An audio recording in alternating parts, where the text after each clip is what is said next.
السلام علیکم دوستو، یم ٹی وی میں خوش آمدید۔ دوستو، آج میں آپ کے ساتھ تاریخ کا ایک اور واقعہ شیئر کرنے جا رہا ہوں۔ حضرت فاطمہ الزہرا علیہ السلام بعد از رسول صلی اللہ علیہ وآلہ وسلم 95 دن اس دنیا میں زندہ رہیں۔ مسلمانوں نے بی بی زہرا پر بہت ظلم کیا اور ان سے فدیہ چھین لیا، ان کے در کو جلایا اور جلتا ہوا دروازہ ان پر گرایا اور محسن کو شہید کیا۔ ان کی پسلیاں ٹوٹ گئیں اور جب ہوش آیا تو دیکھا علی گھر پر نہیں ہے۔ جناب فضہ سے پوچھا علی کہاں ہے؟ جواب دیا مسلمان انہیں رسیاں باندھ کے مسجد میں لے گئے۔ بعد از رسول مسلمانوں نے ان کی بیٹی کو بہت اذیت دی۔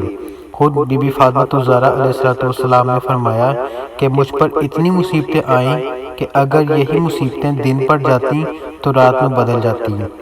رسول پاک صلی اللہ علیہ وسلم کی جدائی پر بی بی فاطمہ اتنا روئی کہ لوگوں نے علی سے شکایت کی، اے علی، زہرا کو بتانا کہ یا دن میں روئے یا رات کو۔ حضرت زہرا کی بیماری بڑھنا شروع ہو گئی۔ بی بی زہرا نے علی کو بلایا، یا علی، میں آپ سے کچھ وصیت کرنا چاہتی ہوں۔ مولا علی نے فرمایا، میں حاضر ہوں وصیت پر عمل کرنے کے لیے۔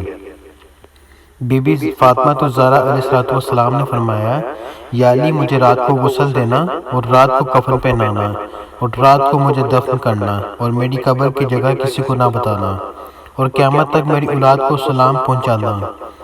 حضرت نے عثمان سے کہا، مجھے بہت نیند آ رہی ہے، کپڑے لے آؤ، میں کچھ مدت کے لیے آرام کرتی ہوں اور کچھ دیر بعد مجھے آواز دینا۔ اگر جواب نہ دیا تو سمجھ جانا میں دنیا سے چلی گئی ہوں اور علی کو بخبر کرنا۔ دوستو، میں نے کتابوں میں دیکھا ہے دو ہستیاں جنہوں نے سب سے زیادہ صابر ہونے کے باوجود اتنی بلند آواز سے گریہ کیا کہ ان کے فرشتوں اور تمام مخلوقات سب بہت روئے۔ مولا علی علیہ السلام نے جب حضرت فاطمہ زہرا کی ٹوٹی ہوئی پسلیاں دیکھیں تو آپ نے بلند آواز سے رونا شروع کر دیا۔ دوسرا، حضرت امام حسین علیہ السلام جب اپنے جوان بیٹے کی لاش پر پہنچے تو آپ نے بہت زیادہ گریہ کیا۔ تو دوستو، آج کی میری یہ ویڈیو اگر آپ کو پسند آئے تو اسے لائک کیجیے گا، اس پہ کمنٹ کیجیے گا اور اسے شیئر کیجیے گا اور مجھے سپورٹ کرنے کے لیے میرے چینل کو زیادہ سے زیادہ سبسکرائب کیجیے۔ اگلی ویڈیو تک کے لیے مجھے دیجیے اجازت۔ اللہ نگہبان۔